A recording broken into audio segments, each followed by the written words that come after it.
एक समय की बात है, एक छोटे से गांव में एक बहुत पुराना पेड़ था जिसे सभी लोग बड़ी श्रद्धा भाव से देखते थे। पेड़ की ऊंचाई लगभग 700 फुट थी और इसकी छाया गांव के सभी लोगों को राहत देती थी।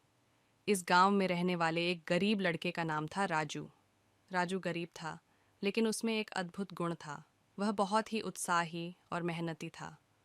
उसने कभी भी हालातों को और अपने हौसले को टूटने नहीं दिया। राजू का सपना था कि वह गांव के बच्चों के लिए कुछ अच्छा करे, जो उन्हें सीखने और बढ़ने में मदद कर सके। एक दिन राजू ने गांव के बच्चों को बुलाया और उन्हें उस पेड़ के पास ले गया और उन्हें बताने लगा कि यह पेड़ एक अद्वितीय पेड़ है जिसमें एक रहस्यमय दुनिया बसी हुई है। राजू ने बच्चों से कहा, इस पेड़ के पास बैठो और आंखें बंद करो। जब तुम खुद को शांत महसूस करोगे तब अपनी आंखें खोलना। बच्चे बैठे रहे और धीरे धीरे वे अपनी आंखें खोलने लगे। उन्होंने आसमान में देखा और वहां कुछ अद्वितीय चीजें देखीं। ये सब तुम्हें यह बताने के लिए है कि हमें खुद को शांत करना जरूरी है, तभी हम अपने आसपास की अद्वितीयता को महसूस कर सकते हैं।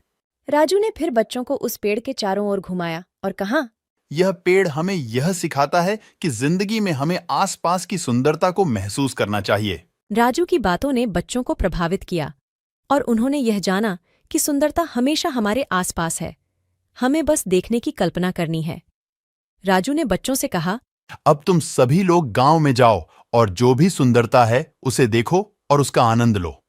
और यदि तुम कभी किसी समस्या का सामना कर रहे हो तो खुद को शांत करो और समस्या का समाधान खोजो। राजू की बातों ने बच्चों को नए दृष्टिकोण दिया और उन्हें यह एहसास हुआ कि जिंदगी में सुंदरता हमेशा है, हमें बस उसे महसूस करने का समय निकालना है।